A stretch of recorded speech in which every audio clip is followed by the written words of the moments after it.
हम लोग श्रीमद् भागवतम के प्रथम स्कंद के 19वें अध्याय के 21वें श्लोक से आगे बढ़ेंगे। अभी हम लोग 20वें श्लोक से क्या सुन रहे हैं?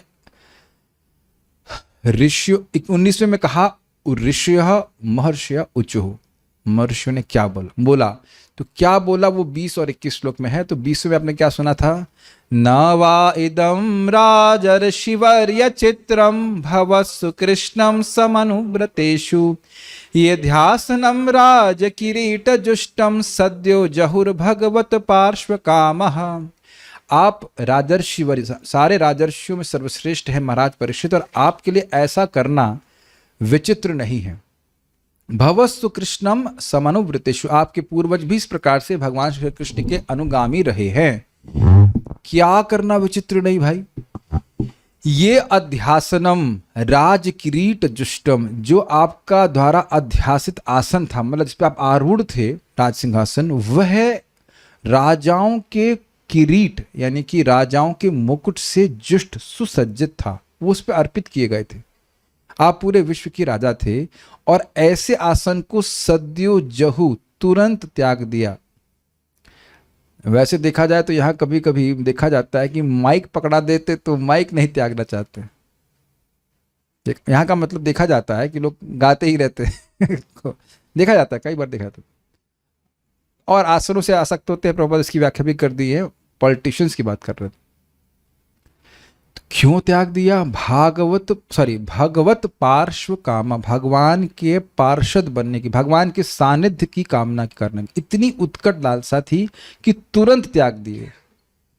सुनने में बहुत आसान लगता है, लेकिन आप जानते हो कि इस प्रकार की आसक्ति को त्यागना बहुत कठिन होता है। तो ये सब बातें हैं। आगे क्या कहते हैं उसको देखिए। ये कौन लोग बोल रहे हैं? ऋषिगण बोल रहे हैं। किससे बोल रहे हैं? परीक्षित महाराज जी। अब ये देखिए, अब बहुत ही इमोशनल बात बोल रहे हैं कि जब तक आप भगवान के धाम नहीं चले जाते हम यहीं बैठे रहेंगे। This is very nice. कितना सम्मान है। मान लीजिए, सुनिए, आप ध्यान से सुनिए, हम शरीर छोड़ने वाले, छोड़ेंगे तो है ही, और नारद जी आके आपको बोले कि जब तक आप शरीर नहीं छोड़ते मैं यहीं बैठा रहूंगा। Will you not be honoured?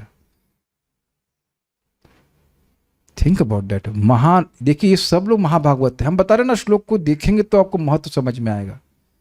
Narad ji आपको बोले कि जब तक आपका शरीर छूटता नहीं तब तक मैं यहीं बैठूंगा। You only feel honoured? और नारद जी, व्यासदेव, वशिष्ठ, अत्रि, देवल सब इस प्रकार से बोल रहे हैं कि हम जब तक आप शरीर छोड़ के नहीं जाते, और ये ऋषि बोल रहे हैं कि आप छोड़कर भगवान के धाम नहीं चले जाते तब तक। कितना बड़ा आश्वासन है। नारद जी आपको मौल विपिन बोलते हैं कि जब तक आप भगवान के पास नहीं जाते मैं ये बैठा रहूंगा, मतलब वो बोल दिए कि जाओगे भगवान के पास। Does that make sense? यहाँ कोई एस्ट्रोलॉजर बोल देता है कि आप इस जन्म में भगवान के पास जाएंगे, विल वेरी हैप्पी।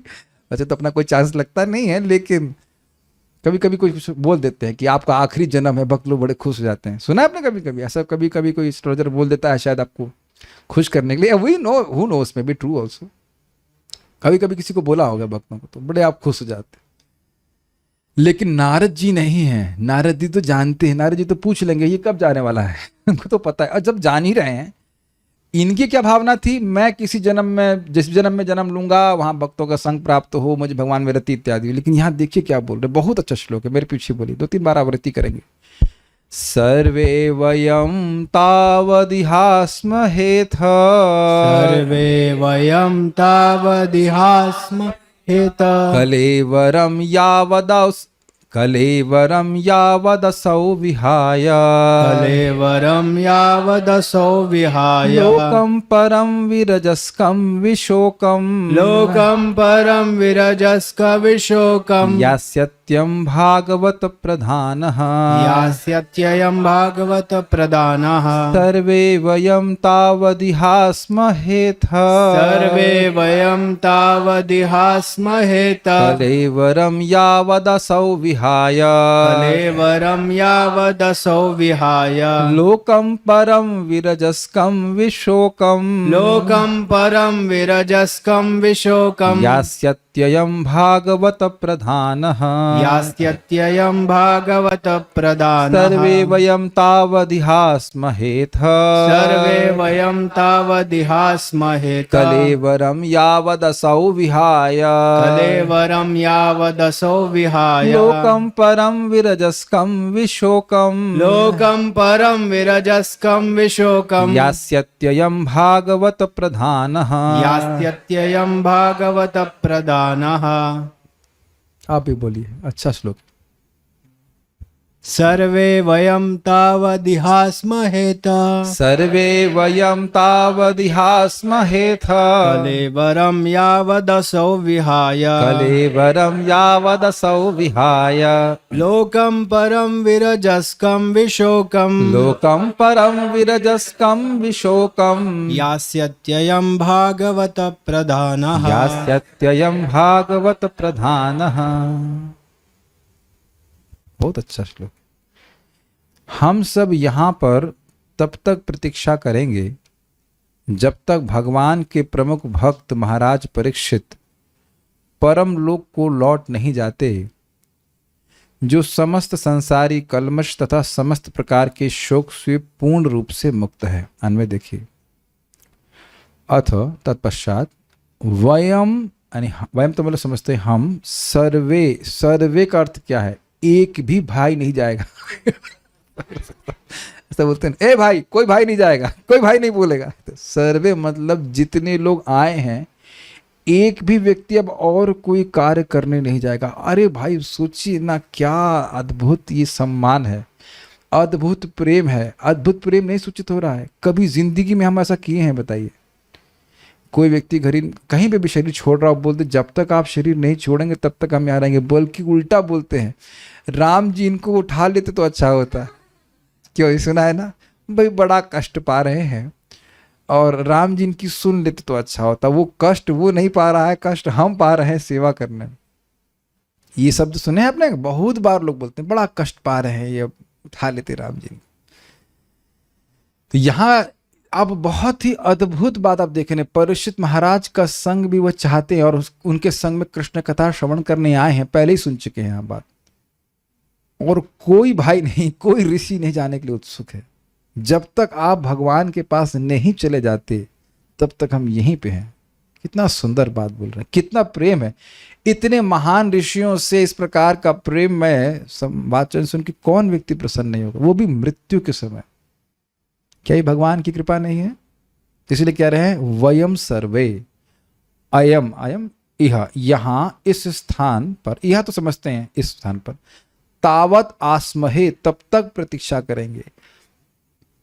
कुछ याद आ रहा है भगवत के प्रथम स्कंद से प्रतीक्षा के बारे में? भीष्म पितामह भी इसी प्रकार से बोलते हैं, जब तक, ये बोलते यावत, जब तक मैं इस देह को नहीं त्यागता तब तक कृष्ण यहाँ प्रतीक्षा करें। कितना अधिक ममता नहीं, अधिकार सूचित कर रहा है कि जब तक मैं शरीर नहीं त्यागता कृष्ण मेरे सामने खड़े रहे।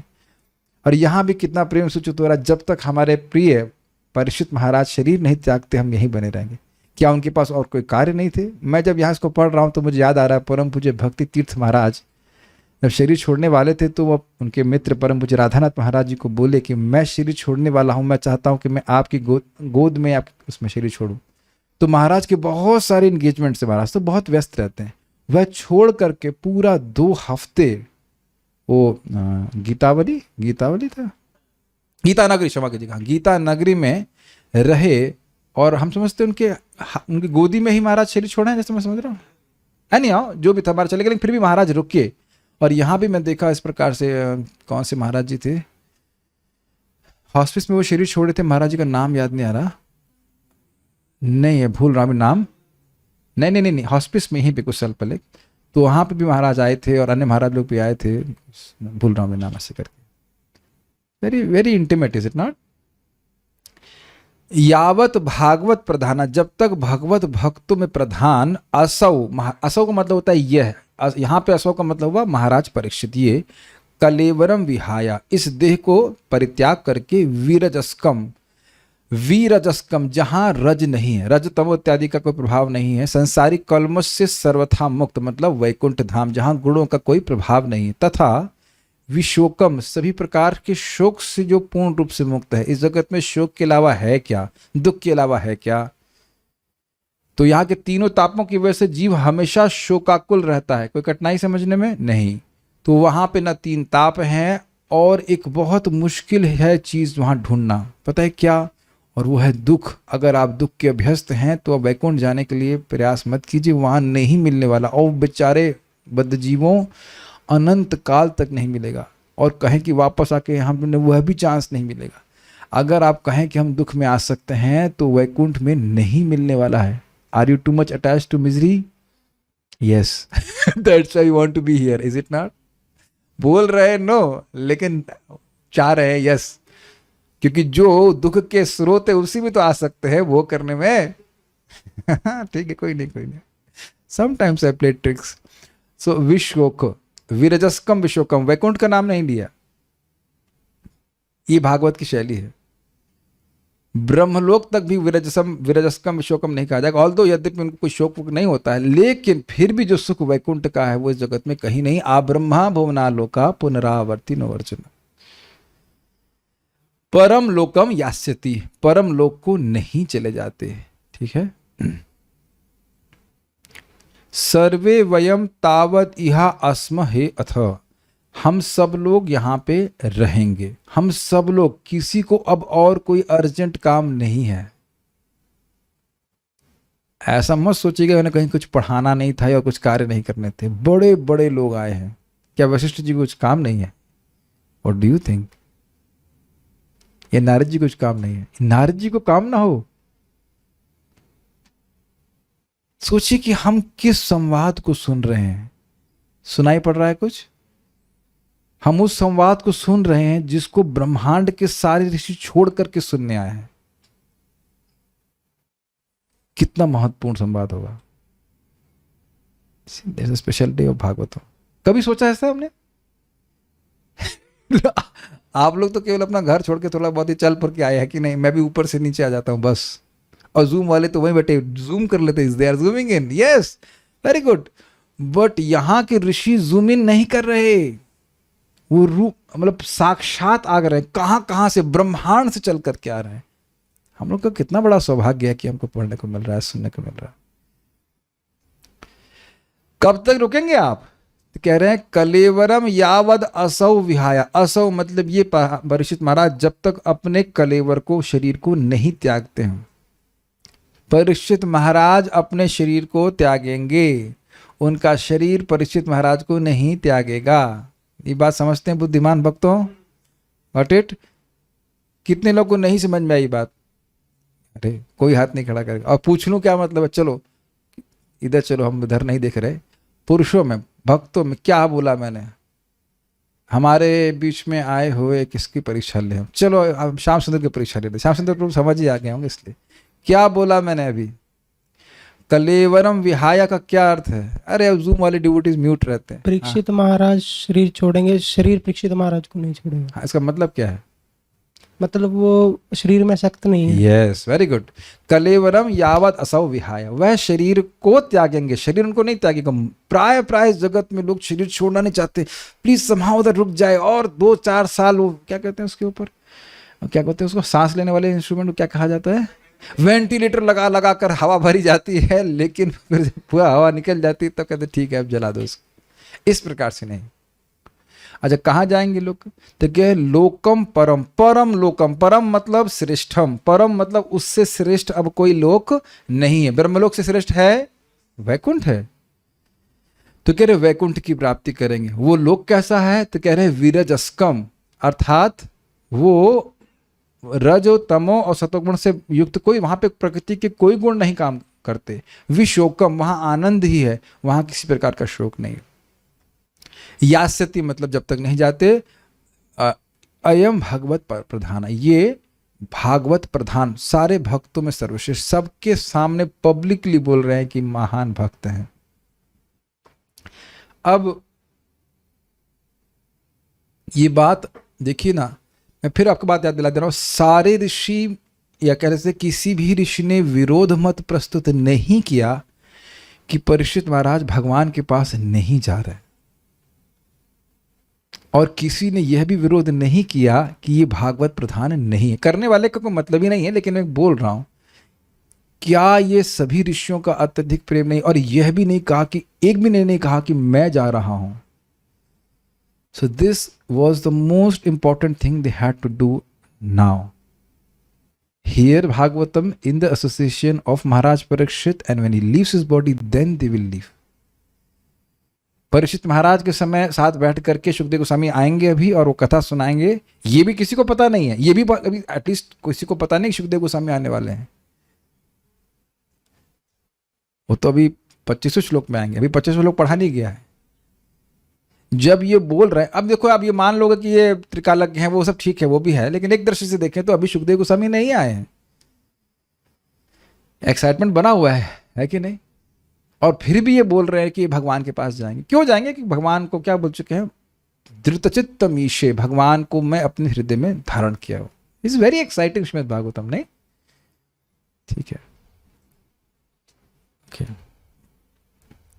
श्रीधरी, सभी महर्षियों ने आपस में मंत्रणा की कि हम लोग यहाँ पर तब तक बने रहेंगे जब तक कि राजा परीक्षित इस शरीर का परित्याग करके माया और शोक से रहित श्रेष्ठ लोक में नहीं चले जाते। माया से श्रेष्ठ अब ब्रह्मलोक में भी माया है कि नहीं? यस, ब्रह्मांड के बाहर नहीं है ब्रह्मलोक, तो ब्रह्मलोक भी एक्सक्लूड हो गया। ये ब्रह्मलोक के पार वैकुंठ की प्राप्ति की बात हो रही। नोट दिया गया है, विशोकम अर्थात जो तीनों तापों से रहित होता है ऐसा लोक, वह भी वैकुंठ की ही बात हो रही। तात्पर्य, भौतिक सृष्टि जिसकी तुलना आकाश के बादल से की गई है, उसकी सीमा से परे परव्योम अर्थात आध्यात्मिक आकाश है जो वैकुंठ नामक ग्रहों से भरा हुआ है। ऐसे वैकुंठ ग्रह भी भिन्न भिन्न नामों से जाने जाते हैं। इससे पहले मैं इसको आगे जाऊं, इसको थोड़ा समझ लीजिए। जैसे यहाँ पे आप आकाश देखते हो और विभिन्न प्रकार के, अब दिन में तो नहीं दिखते लेकिन ग्रह होते हैं, आप समझ रहे हैं। और अब दोनों चीज़ जोड़ लीजिए, रात में ग्रह दिखाई पड़ते हैं और दिन में आपको बादल दिखाई पड़ते हैं, तो दोनों चीज़ को मिला कर समझ लीजिए कि मान लो सारे ग्रह दिख रहे हैं दिन में और एक स्थान में आपको थोड़ा बादल दिख रहा है, तो वो बादल वाला स्थान जो है भौतिक स्थान, भौतिक जगत कहा जाता है। उसके अंदर सारे ब्रह्मांड आदि हैं, भौतिक ब्रह्मांड, और बाकी सारे वैकुंठ लोक हैं। समझ गए? फाइन। ऐसे वैकुंठ ग्रह भी भिन्न भिन्न नामों से जाने जाते हैं, यथा पुरुषोत्तम लोक, अच्युत लोक, त्रिविक्रम लोक, ऋषिकेश लोक, केशव लोक, अनिरुद्ध लोक, माधव लोक, प्रद्युम्न लोक, संकर्षण लोक, श्रीधर लोक, वासुदेव लोक, अयोध्या लोक, द्वारका लोक तथा अन्य अनेक अनेक लाखों आध्यात्मिक लोक जहाँ भगवान अधिष्ठाता हैं। ये समझ में सबको आता है कि अलग अलग नाम क्यों हैं? क्योंकि भगवान की विभिन्न विष्णु मूर्तियाँ वहाँ पे अधिष्ठाता देव के रूप में, यानी वासुदेव लोक के अधिष्ठाता भगवान कौन हुए? भगवान वासुदेव। ठीक है। अयोध्या लोक के कौन हुए? भगवान राम। अच्छा, आपने अयोध्या नहीं बोला। ठीक है, ठीक है, ओके। प्रद्युम्न लोक के प्रद्युम्न। ठीक है, जस्ट फाइन, ओके। वहाँ के सारे जीव मुक्त आत्मा हैं और उनके शरीर भगवान के ही समान आध्यात्मिक हैं। सत्व, शुद्ध सत्व, शुद्ध सत्व, शुद्ध सत्व के ही पूरा जो आध्यात्मिक जगत है वो शुद्ध सत्व का ही प्राकट्य है। विस्तार कर लीजिए। वहाँ भौतिक कल्मश नहीं है, हर वस्तु आध्यात्मिक है। ये किस वे क्या है? विरजस्कम। वहाँ रज तम सत्व गुण का भी कोई प्रवेश नहीं है, अतः वहाँ कुछ भी शोक करने योग्य नहीं है और यहाँ कुछ भी खुश होने योग्य नहीं है। अगर कह लिया जाए तो क्या प्राप्त करके खुशी हो जाएंगे? मैं तो कई बार बोल चुका हूं, अब तो सब लोग भक्त इसको रियलाइज करने लगे हैं कि things are meant to be used, things are not making us happy. Yes,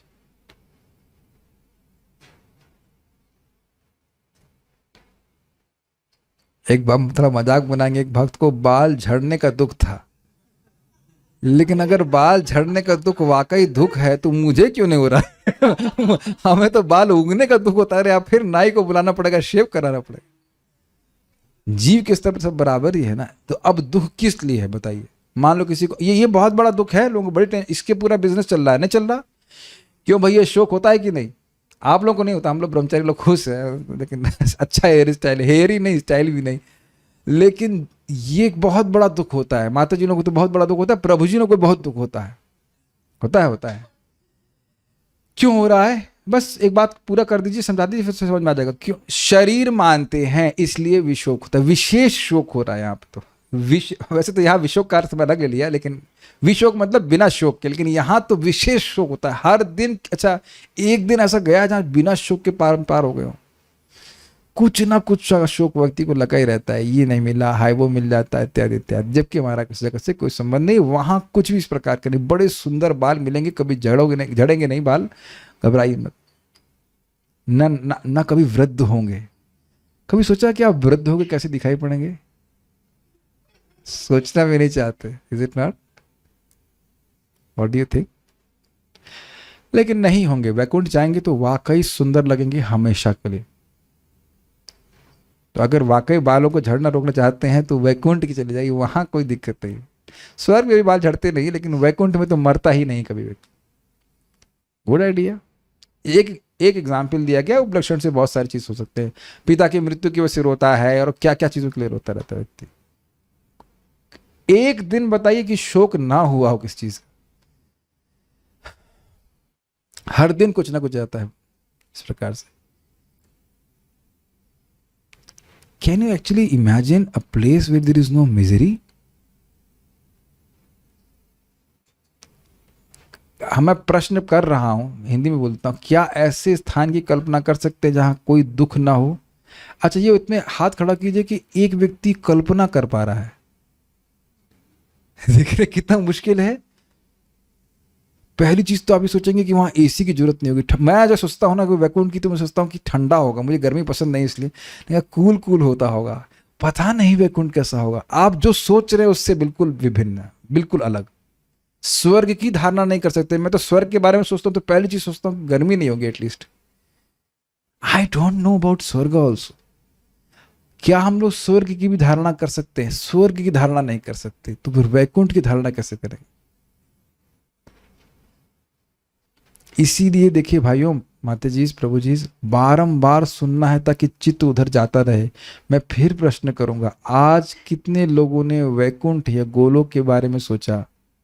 1 2 3 4, ठीक है। अभी भी नहीं सोच रहे। देख रहे हैं, यही सोच रहे हैं सॉफ्टवेयर जॉब कैसे चलेगा, दुख का स्रोत बंद नहीं होना चाहिए, हर दिन थोड़ा थोड़ा दुख आना चाहिए, है कि नहीं? चिंता लगी पड़ी कि नहीं?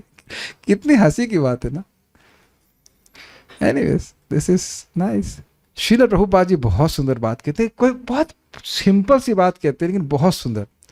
प्रभुपाद जी कहते हैं भक्ति क्या है? श्रवण कीर्तन।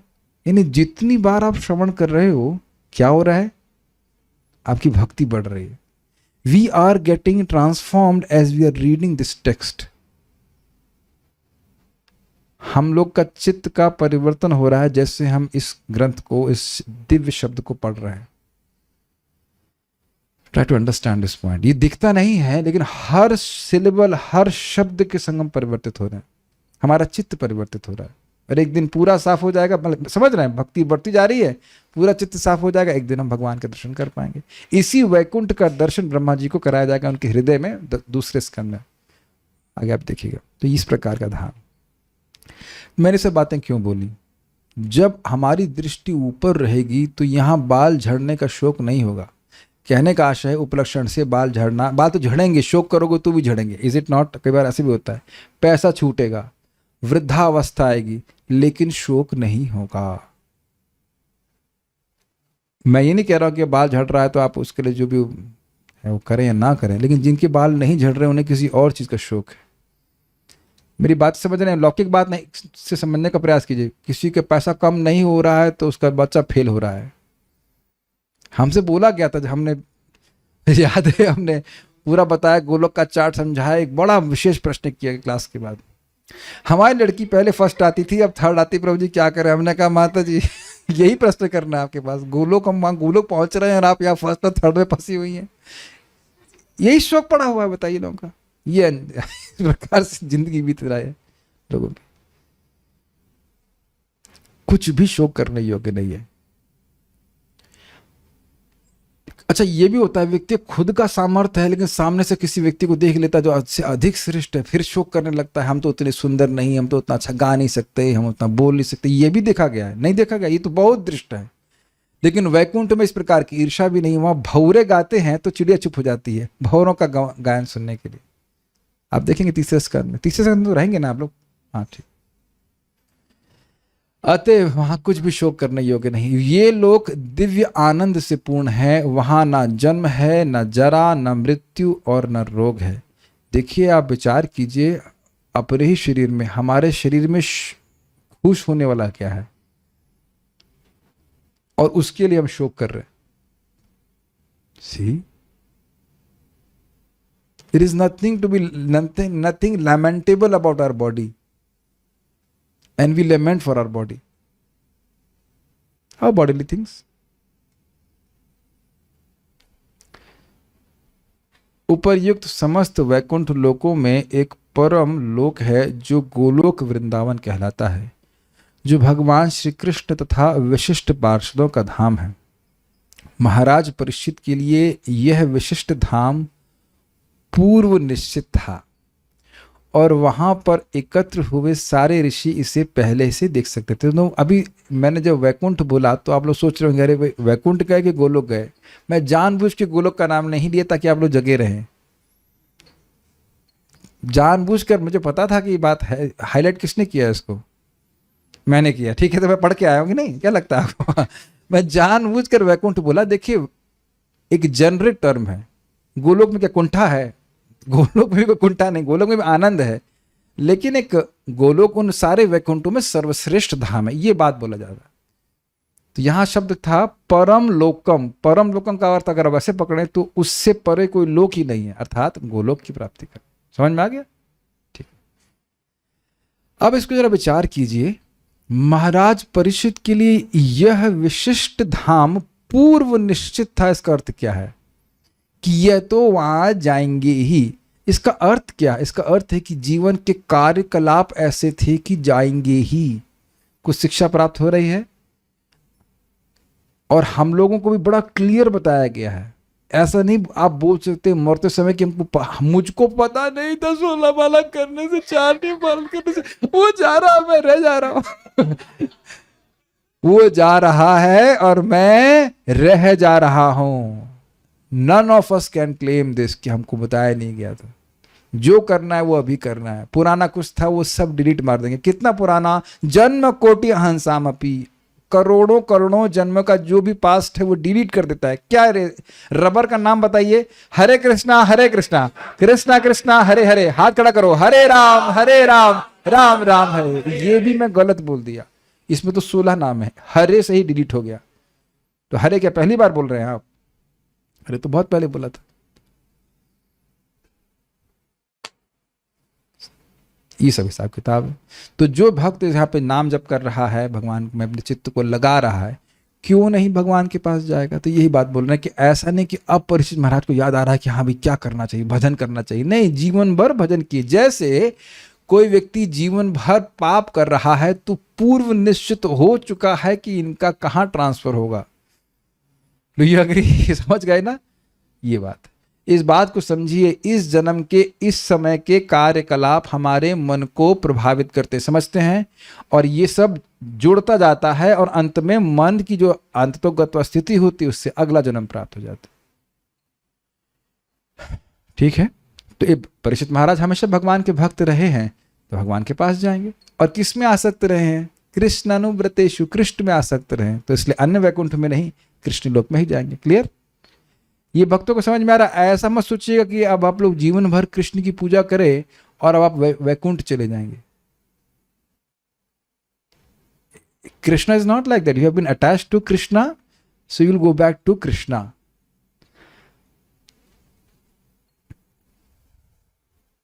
Simple simple.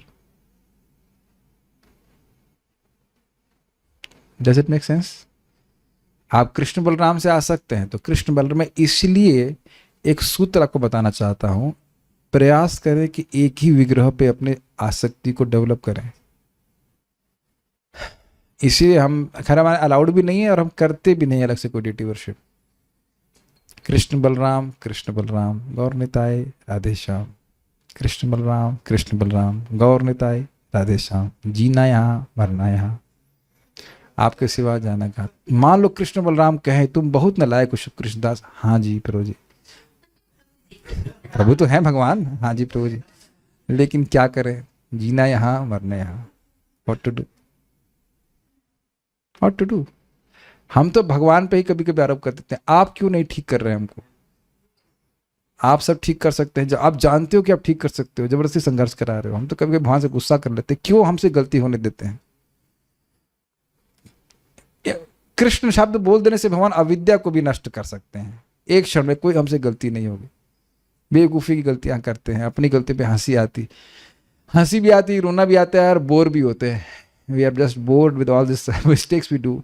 क्यों नहीं नंबर बना देते। फिर भगवान की तरफ से उत्तर आता है। भगवान से बात नहीं करता हूँ, अपने से सोचता रहता, भगवान उत्तर दे रहेंगे, अरे भाई उत्कंठा भी तो जागृत करनी है तो रोग नहीं तो तुम्हें कैसे जाने दूंगा ठीक है, like this we have some fun, what to do. But ये बात सत्य है, अगर आपको भगवान को आपको शुद्ध भक्त बनाना हो, कल ही आप शुद्ध हो जाओगे, लेकिन ऐसा करेंगे नहीं। ये मैं मजाक में बोल रहा हूँ, लेकिन आचार्यगण समझाते हैं कि भगवान, जब कोई व्यक्ति भजन करना शुरू करता है, वेरी फनी, जब कोई भजन शुरू करता है तो भगवान सोचते हैं कि मैं इसको निर्गुण बनाऊंगा, लेकिन बनाते नहीं तुरंत। This is very funny, is it not? नहीं लग रहा आप लोग को? रामकृष्ण प्रभु जिस दिन माला पकड़े भक्त राहुल के रूप में, उसी दिन ठाकुर जी राधा रानी सोच ली इसको अब निर्गुण बनाना है, लेकिन अब बिना रुलाए नहीं बनाएंगे। ये इन्हीं के संग नहीं है, जता दांत मत दिखाओ, आपके संग भी है कृष्ण लादनी माता जी। जिस दिन आपने पहली बार माला पकड़ा, उसी दिन राधा रानी सोचनी इसको बनाना है निर्गुण, लेकिन इतनी नहीं, जल्दी नहीं, अभी नहीं, थोड़ा सा तो let's have some fun, is it not? क्या आप बताओ ये सामर्थ्य कृष्ण का नहीं, कल ही आपको भाव स्तर दे दें? दे सकते हैं, कोई अपराध नहीं होगा। भाव वाले भक्ति से कोई अपराध नहीं होता, कुछ नहीं होता। एंड कृष्ण वांट सम यादृशी क्या है वो, नहीं हो, यथा यथात्मा परिमृज्यते सौ इत्यादि। हम खाली से बात कर रहे थे कि जो जीवन भर भगवान कृष्ण का भजन किया है, उसका निश्चित हो जाता है भगवान के पास जाना। It's not some rocket science या कुछ नई बात नहीं कर रहा है, ये विज्ञान है। वे सभी महान राजा के महाप्रस्थान के विषय में परस्पर बातें कर रहे थे और वे उन्हें अंतिम क्षण तक देखना चाह रहे थे, क्योंकि उन्हें फिर ऐसा महान भगवत भक्त देखने को नहीं मिलेगा।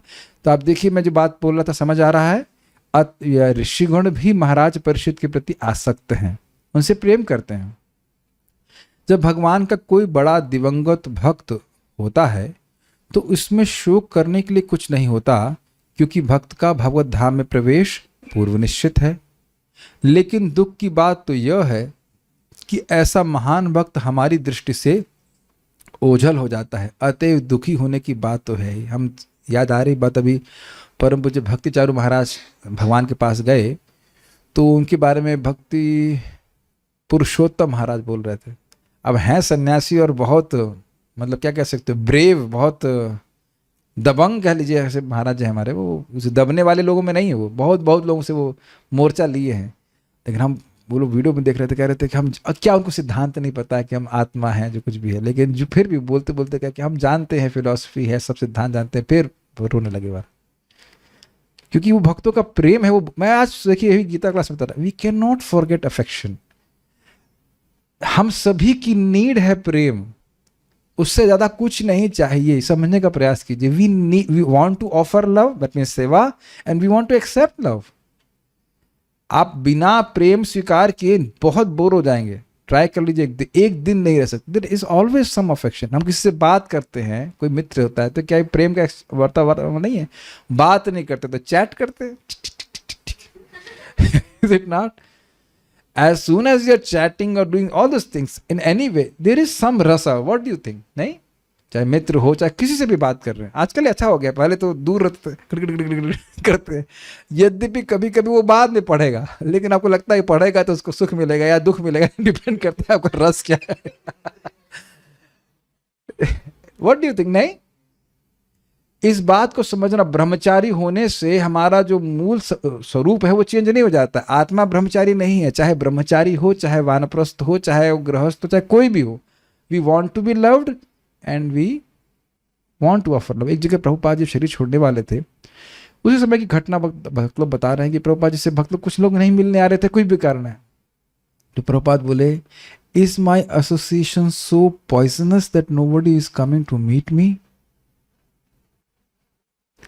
कुछ होगा किसी कारण से, तुम क्या मेरा संग इतना जहरीला है कि लोग मुझसे नहीं मिलने आ रहे हैं? Something of that sort. Prabhupada ऐसा मत सोचिएगा कि भक्त लोग मिलने आए थे। परम पूज्य राधा गोविंद महाराज अभी बीच में कोविड का था, तो उनको रेस्ट्रिक्ट कर दिया गया था कि लोग उनसे नहीं मिलने आएंगे, महाराज बीमार ना पड़ जाएं। तो उनके पर्सनल सेवक ने पूछा, महाराज ने पूछा क्या बात है, भक्त लोग मिलने नहीं आ रहे? भक्त महाराज को अच्छा लगता है, भक्त लोग आते हैं मिलते हैं। तो नटवर प्रभु सही बोल रहे हैं ना, अच्छा लगता है ना महाराज को। तो बड़ा महाराज जी बड़ा विनोद करते हैं। महाराज कहे, तो पर्सनल सेवक बोले, महाराज वो कोविड के नाते आपसे मिलने नहीं आ रहा है। तो महाराज बोले, फिर आप क्यों आ रहे हैं? महाराज का विनोद भी अद्भुत है, कोविड तुमसे भी तो हो सकता है, तुम क्यों मिलने आ रहे हो? अब क्या उत्तर दिया इसके लिए?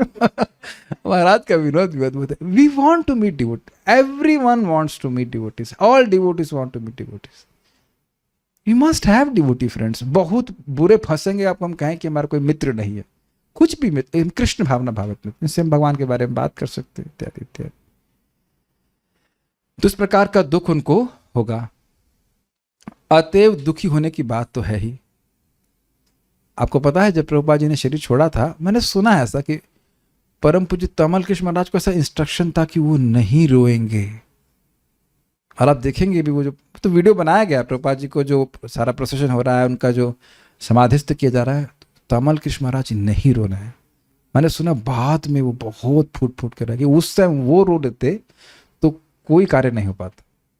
व्हाट एन अमेजिंग डिफिकल्ट सेवा। तमल कृष्ण महाराज, मतलब कितना प्रेम प्रभुपाद जी से उनका प्रति है, उसकी हम कल्पना नहीं कर सकते। Very amazing. जिस तरह भगवान, हमने ये तो अपने देखा अपनी आंखों से, मेरे सामने की बात है, 2010 में आनंद प्रभु का शरीर छूटा था। It was very intense. Hare Krishna Krishna Krishna Hare हरे।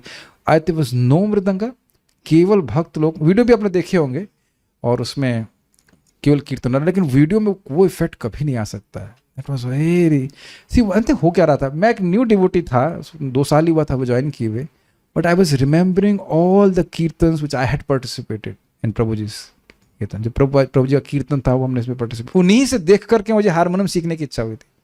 अभी वृंदावन आया था, 2003-4 की बात होगी। मैंने कहा ये क्या हो रहा है ना। जब प्रभु जी कीर्तन करते थे तो पूरा उनका चेहरा लाल हो जाता था। देखा ही होगा आपने, नटवर प्रभु तो खूब देखे होंगे, बहुत आनंद होता है। तो वो बात याद आती है कि इस भक्त ने कितनी सेवा करी भगवान की, भगवान को कितने प्रिय रहे हैं। आप फॉलो कर पा रहे हैं? Very intense, very intense. तो यही बात प्रभुपाद कह रहे हैं, अतएव दुखी होने की बात तो है ही। जिस तरह भगवान विरले ही हमारे इन आँखों से दिखते हैं, उसी तरह महान भक्त भी। अतः महर्षियों ने ठीक ही अपने अपने स्थानों पर अंतिम क्षण तक रहने का निश्चय किया। अपने स्थान मतलब उसी स्थान पर बैठेंगे, अब जाएंगे नहीं कहीं। ये बात कितना सुंदर देखिए शब्द है। अब इस प्रकार के सुंदर शब्द को सुन करके परीक्षित महाराज की क्या अनुभूति हुई, जरा देखिए। आश्रित्य तदर्षि गणवचः परीक्षे, आश्रित्य तदृषि गणवचः परीक्षे, समम मधुच्युत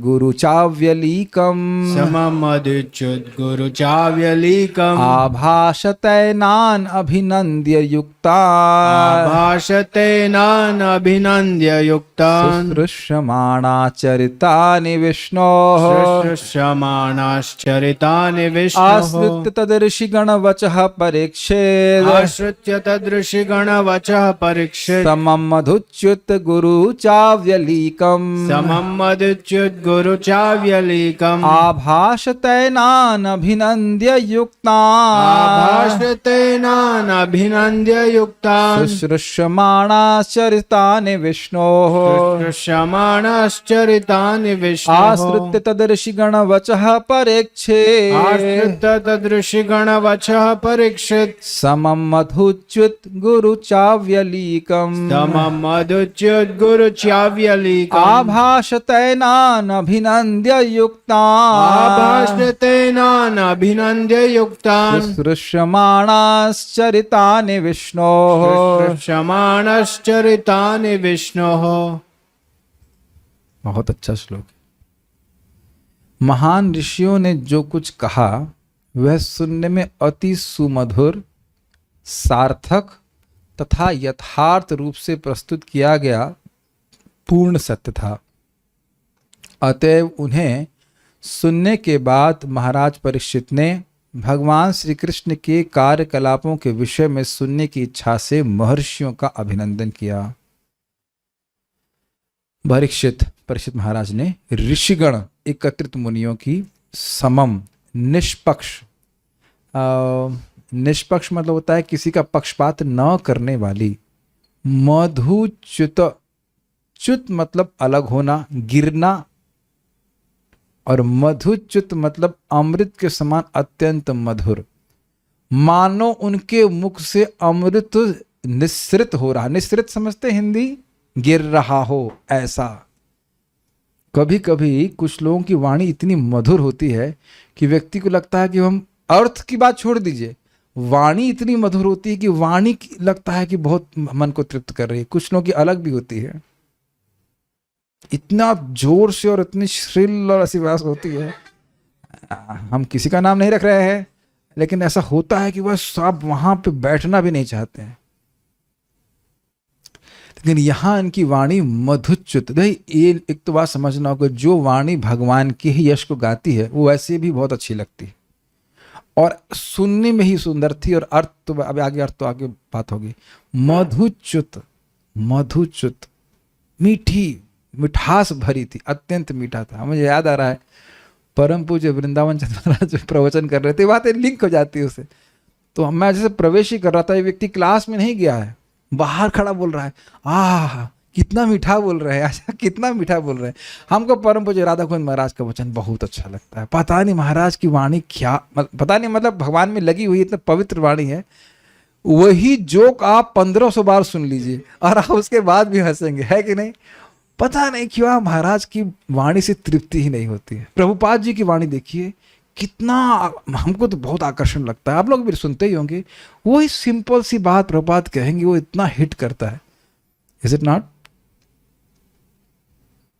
बहुत अच्छा लगता है, बहुत अच्छा लगता है। गुरु, गुरु अर्थात गंभीर। देखिए कुछ बातें कही जाती हैं जो बहुत छिछली होती हैं। छिछली समझते हैं, शैलो, इनमें कोई दम नहीं होता है, प्रायशी तरह की बातें करते हैं जगत में लोग, लेकिन गंभीर थी बातें। वीरजस्कम विशोकम इत्यादि बातें कर रहे, भगवान के पास जाएंगे, ये सब बातें भी और क्लियर होंगी कैसे कैसे गुण है इसमें। और अव्यलीक, व्यलीक मतलब होता है छल, और अव्यलीक मतलब निश्छल। ये शब्द कई बार आएगा, उसको पकड़ लीजिएगा। अव्यलीक भजन करके ही भगवत प्राप्ति होती है। व्यलीक मतलब डबल स्टैंडर्ड, हम दो बात बोल रहे, उसके दो अर्थ हों। वैसे हमेशा ही बुरा नहीं होता, भागवत में तो कई बार से ली है, लेकिन बात जब कर रहे हैं तो straight not in the sense of rough, निष्कपट बात कर रहे हैं। हम यहाँ बैठेंगे तो हम सब बैठेंगे, ऐसा नहीं कि कुछ बोल रहे नहीं हम बैठेंगे लेकिन कुछ और भी करेंगे, नहीं, बैठेंगे मतलब बस अब इन भी ध्यान रहेगा ये क्या सुन रहे हैं, क्या बोल रहे हैं इत्यादि। तथा युक्तान, और तत् मतलब उस ढंग से प्रस्तुत वचः यानी वाणी को अश्रुत्य। देखिए आश्रित मतलब सुनकर, युक्तान समझते हैं भाई ये युक्त बात नहीं लग रही है, सही नहीं तरह से, तो युक्त भी थी, अर्थ की दृष्टि से ठीक से प्रस्तुत की जाती। कभी कभी आप देखते हैं अरे तुम बोले सही बात लेकिन ठीक से नहीं बोले, ये सुना है ना आपने, तो ठीक से भी बोली गई और बाकी सारे गुणों से युक्त थे। इसको सुनकर अभिनंदन, उनका अभिनंदन करके, किसने? परीक्षित महाराज, उनका अभिनंदन, उनका गुणगान करके, विष्णु चरितानि शुश्रूषमाणा, भगवान के कार्यकलापों को सुनने की इच्छा से एनान अभाषतः, उन ऋषियों से कहा। आश्रित तद ऋषि गण वचः, सुन करके उन ऋषियों के वचनों को, उन ऋषि गणों के वचनों को किसने सुना? परीक्षित महाराज ने। कैसे वचन थे? समम, निष्पक्ष थे, मधुच्युत, इतने मीठे लग रहे थे कि मिठास ही निस्सृत हो रही हो, झड़ रही हो। या ऐसा समझ लीजिए झरना समझते हैं, भड़ भड़ भड़ भड़ पानी गिरता है, वो देखने में कितना सुंदर लगता है, और मान लो वो अमृत का झरना हो तब। इस प्रकार से गुरु मतलब बहुत गंभीर थे और अव्यलीक अर्थात उसमें झूठ नहीं था, पूरी तरह से सत्य थे। आभाषत एनान अभिनंद्य युक्तान। आभाषत मतलब बोला, परीक्षित महाराज ने उनको बोला। एनान मतलब इन ऋषियों को बोला। अभिनंदन, उनका अभिनंदन करके, जो भी कहा हो कि बहुत अच्छा आपने बोला, बहुत अच्छा। उसके बाद युक्तान, युक्तान का अर्थ है इस प्रकार से ठीक तरह से जो प्रस्तुत ऋषिगणों के वचन थे। क्या कहा? शुश्रूषमाणा चरितानि विष्णु, भगवान विष्णु के कार्यकलापों को सुनने की इच्छा व्यक्त करी, क्योंकि पहले ही बोल चुके हैं धृतचित्तम ईशे, भगवान में उनका चित्त लगा हुआ था, उससे अपने चित्त को जरा सा भी इधर उधर नहीं करना चाहते थे। ये आप जानते हो कि जैसे जैसे मैं बोल रहा हूँ आपका चित्त वैसे वैसे उन विषयों में प्रवेश कर रहा है। ये मैं कई बार आप लोगों को बात बोल चुका हूँ, जैसे जैसे हम सुनते जाते हैं वो बात उधर हमारा चित्त जाता रहता है। हाँ, अगर सुन रहे हैं तो ये भी हो सकता है कि ना सुन रहे हो, एक अलग बात है। मुझे लग रहा है कि सुन रहे हैं आप लोग सब मेरी बात। हाँ, तो अगर आप सुन रहे हैं तो जैसे जैसे मैं बोल रहा हूँ वैसे वैसे बात चली। इसमें बोला आइसक्रीम तो तुरंत आइसक्रीम में जाएगा ना मन। ये है श्रवण का प्रभाव। Don't have to think about. तुमको, आप लोग को आइसक्रीम के बारे में नहीं सोचना है। किसके बारे में सोचना है? नहीं, आइसक्रीम। ठीक है, मैं खाली बोल रहा हूँ ये श्रवण का क्या प्रभाव है वो दिखा रहा हूँ। Do not to think about. ठीक है, नहीं मजाक नहीं करना चाहिए, खाली बोले समम मधुच्युत गुरु चावली को। इस पर मुझे याद आ रहा है कि महाराज बड़ा महाराज सुंदर सुंदर जोक कहते हैं भाई लोग ऐसे ही जल रहे हैं कि नहीं? हाँ जल रहे, दुखी हैं, और उस पे भी व्यक्ति कटु शब्द बोल दे, अरे तुम्हारा एक्सीडेंट हो जाए, तुम मर जाओ जा करके, तुम मर क्यों नहीं जाते? उससे पूछो, उनको बोलना चाहिए क्योंकि मैं आत्मा हूं। तुम मर क्यों नहीं जाते? क्योंकि मैं नहीं मर सकता। ऐसे कि हमारे मरने से ही उनको वीरजस्कम विश्वकम लोक की प्राप्ति हो जाएगी। लेकिन कैसा लगता है अगर कोई आपको बोले कुत्ता मर क्यों नहीं जाता? मैं से खाली मजाक में बोल रहा हूं, लेकिन आप लोग को सुनने में खराब लग रहा ना शब्द, है कि नहीं? मान लीजिए आपने मृदंग बजाया, हाँ, और कोई बोलते तुमको बजाना नहीं आता तो बजाते क्यों हूं? अरे भाई इतना दुख लगेगा ना, दुख बताओ लगेगा ना। आपने बड़े प्रेम से खाना बनाया और कहा क्या अभी तक नहीं सीखे तुम? मुझे याद नहीं करना चाहिए। ऐसे कई आप लोगों ने सुना है ना, ऐसे कटु शब्द अधिक तो यही सुनते हैं मधुर बोलने में। और आप देखो मधुर बोलने और कटु बोलने में खर्चा किस में अधिक होता है? इसका उत्तर देंगे हमारे दुआ जी, बताएंगे। दुआ जी आप बताइए, दोनों में से किस में अधिक खर्चा होता है, मीठा बोलने में या कड़वा बोलने में? दुआ जी आप भी बोले हो, नहीं एक ही एनर्जी लगती है। आप मीठा बोलिए या आप कड़वा बोलिए, दोनों ही जगह बराबर शक्ति लगती है, लेकिन प्रभाव कितना अंतर पड़ जाता है। एक शब्द से आप अपना संबंध तो खराब कर सकते हैं। तब देखिए कितना सुंदर सुंदर शब्द बोल रहे हैं। चलिए आगे सुनते हैं इसको। ऋषिगण, श्रीधर स्वामी बोलते हैं, ऋषिगण जो मंत्रां कर रहे थे उनके वे निर्णीत वाक्य सर्वथा समम, अर्थ समम मतलब पक्षपात रहित, मतलब ये नहीं था कि वो फेवर कर रहे हैं या कुछ, ऐसा कुछ भी नहीं था, जस्ट समान भाव से बोल रहे थे। मधुच्युत, अमृत के समान अत्यंत मधुर। गुरु मतलब अर्थ गौरव संपन्न, मतलब बहुत अद्भुत अर्थ, अद्भुत गंभीर अर्थ लेके वो बोल रहे थे कि ये भागवत प्रधान है, ये भगवान के पास जाएंगे इत्यादि। हम तो समझ भी नहीं पा रहे इस बात को। तथा अव्यलिक यानी सत्य थे, ये नहीं बोल रहे हैं कि बस ऐसे कहते हैं ना कि अरे आप तो भगवान के धाम जाएंगे ही नहीं, वो जान रहे हैं कि भगवान के धाम जाएंगे। This is how it is there. सत्य बोल रहे हैं, ये त्रिकालदर्शी दृष्टा लोग हैं, ये भगवान के पास जाएंगे। इनको ये भी पता है कि कब जाएंगे और कैसे जाएंगे। त्रिकाल दृष्टा का मतलब यही होता है माय डियर डिवोटीज। उन बातों को सुनकर राजा ने उन महर्षियों की बातों का समर्थन किया, क्योंकि वे ऋषि युक्त योगी थे और भगवान की कथा सुनने की इच्छा से उन्हें महर्षि से किया। सारा दर्शन देखिए, बहुत अच्छा अर्थ लिए हैं। देखिए समम अर्थात पक्षपात शून्यता, इसका हम आपने देखा है कि कई बार व्यक्ति क्योंकि किसी का पक्षपात करता है, इस कारण से वह उसके दोषों को नहीं बोलता है कि नहीं? ये तो बहुत बार देखा गया है, और उसके गुणगान करता ही रहता है। लेकिन यहां इस प्रकार की बात नहीं, वाकई पक्षपात शून्य है। ऐसा नहीं कि उन्हें कुछ परीक्षित महाराज से पुरस्कार चाहिए इसलिए गुणगान कर रहे हैं। हम तो इसको ऐसे समझ पा रहे हैं। Are able to follow this? पक्षपात शून्यता। कभी किसी को चाहिए होता है तो व्यक्ति उसका पक्षपात करके बोलता है कि ऐसा कुछ नहीं था, हृदय से खुश हैं। आपने कभी ऐसा किया कि किसी से कुछ फेवर लेने के लिए उसका गुणगान किया हो? अरे सब तो यहां ऋषि पैदा हुए हैं, यहां पे खूब किया जाता है, खूब किया,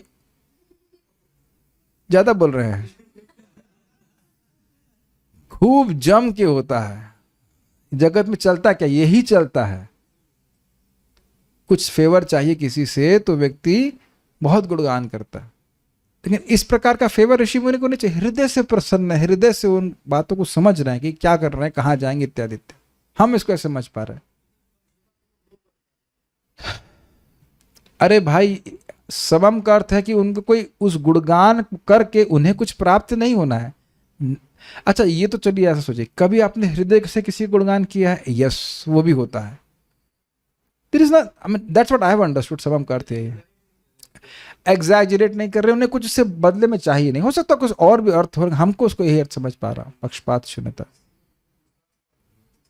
उन्हें अभी आप देखेंगे, उन्हें कुछ नहीं चाहिए जगत में,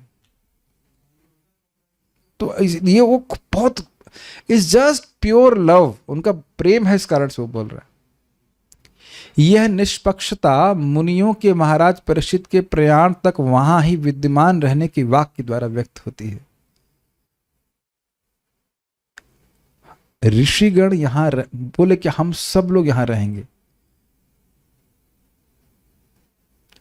तो कैसे उनकी पक्षपात शून्यता नष्ट हो रही है?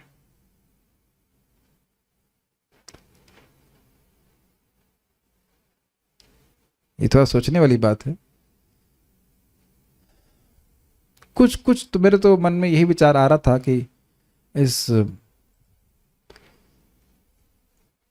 जो बात मैं अभी आपको बोल रहा हूं, यही मेरे को अभी तो समझावट यहां पे आई है कि उनको इन राजा से कुछ नहीं चाहिए, इन द सेंस मटीरियली कुछ नहीं चाहिए, और फिर भी वे अपने अन्य सारे कर्तव्य छोड़ करके यहां बैठे हैं। बस इतना ही बोलूंगा, उसके आगे आप लोग कुछ सबके मन में विचार आता हो तो हमको बाद में बताना, और हम और विचार कर सकते। इतना ही समझ पाया हूं मैं।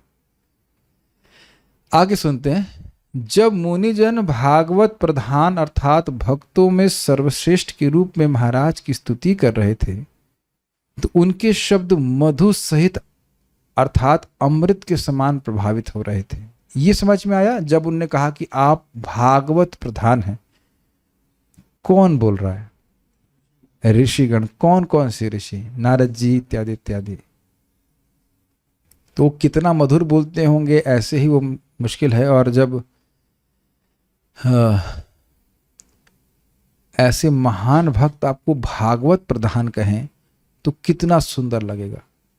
And please try to understand, genuine appreciation, हृदय से किया गया अप्रिशिएशन, तो इसलिए ये अत्यंत मधुर लग रहा है। ठीक है। एवं उनके शब्द गंभीर थे क्योंकि उन्होंने प्रत्यक्ष भगवत धाम का वर्णन न करके रजगुण से रहित लोक का उल्लेख किया था। इसको समझने का प्रयास कीजिए। गंभीर शब्द जिनका गूढ़ अर्थ होता है वह सामान्य लोग नहीं समझ पाएंगे। Make sense? बहुत गंभीर गंभीर तात्पर्य होते हैं तो उनको नहीं समझ पाते, इसलिए कह रहे हैं कि ये गंभीर अर्थ वाले शब्द थे। वीरजस्कम विशोकम कौन सा स्थान है? ये सामान्य व्यक्ति को पूछे, लेके आप माइक लेके घूमिए, इंटरव्यू वाला माइक, ये क्लास में बोला गया वीरजस्कम विशोकम। पहली बात तो आप सामान्य कहते पागल हो गया है क्या ये व्यक्ति? क्या बोल रहा है, कुछ पता नहीं, कोई पागल खाने में भर्ती कराओ उसको, क्या बोल रहा है, समझ ही नहीं पाएगा, है ना? और पूछ लो कि क्या है, तो ये तो आचार्यगण समझा रहे हैं हमको, तब समझ में आ रहा है वीरजस्कम विश्वकम क्या है। फाइन। तो ये गंभीर अर्थ वाला तो समझ में आ रहा है। और उनके वचन अव्यलीक अर्थात सत्य थे, क्योंकि उन्होंने कहा कि महाराज परिषद भगवत धाम की प्राप्ति करेंगे। इसमें भी कोई मस्काबाजी नहीं है, वो जान रहे हैं कि शुद्ध भक्त भगवान के पास जाएंगे, तो पब्लिक में बोला जा रहा है। अब आप थोड़ा विचार कीजिए, अब मैं समझता हूँ कितने 88,000 ऋषि, बहुत सारे ऋषि थे, उनके बीच में घोषणा की जाए कृष्ण हिलादनी माता जी जा रही हैं भगवान के धाम, will you not be embarrassed? What is this? अभी भी आप देखो, यू फील एम्बेरेस्ड ना, मैं मजाक कर रहा हूँ तो दूसरे को, प्रभु जी को मजाक करते, अमोक दिलेक इज गोइंग टू भागवत प्रधान है और अमोक दिलेक भगवान के पास जा रहे हैं। आप देखेंगे कि सब लोग बहुत, मैं तो केवल मजाक कर रहा हूँ तो आप लोग को अजीब सा लग रहा है, लेकिन आप जान रहे कि मैं सत्य, मेरे पास कोई सामर्थ्य नहीं है, कब जाओगे नहीं जाओगे मुझे नहीं पता, लेकिन चले जाओ अच्छी बात है। लेकिन मैं बोल रहा हूं कि जो कोई जान रहा हो इस प्रकार से बोल रहा हो, उसका बड़ा प्रभाव है। प्लीज बात को समझिए, नारद जी जानते हैं कौन कब जाएगा, सब लोग जानते हैं, लोग महान ऋषि हैं, त्रिकालज्ञ हैं, तो इस प्रकार के खुश होकर के वे अनुमोदन करते हुए बोल रहे कि हाँ ये जाएंगे। फिर से मैं याद दिला रहा हूं, नारद जी अगर आपको बोल रहे हैं या और महान ऋषि बोल रहे हैं, you will be really happy not?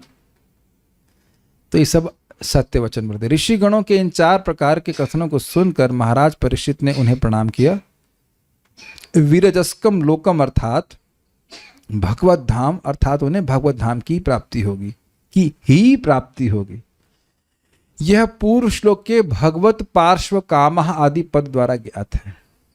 आज मैं जब गीता क्लास कर रहा था तो यही कठिनाई अनुभव कर रहा था। देखो अभी आप लोग तुरंत समझ गए ना, भगवत पार्श्व काम अभी सुना था, क्योंकि आंख से दिखा के पढ़ा रहा हूं, तो आपको समझ में आता है कि भगवत पार्श्व कामा का क्या अर्थ है। इस टीका में बहुत ईजी है, भगवान के सानिध्य की इच्छा रखने वाले।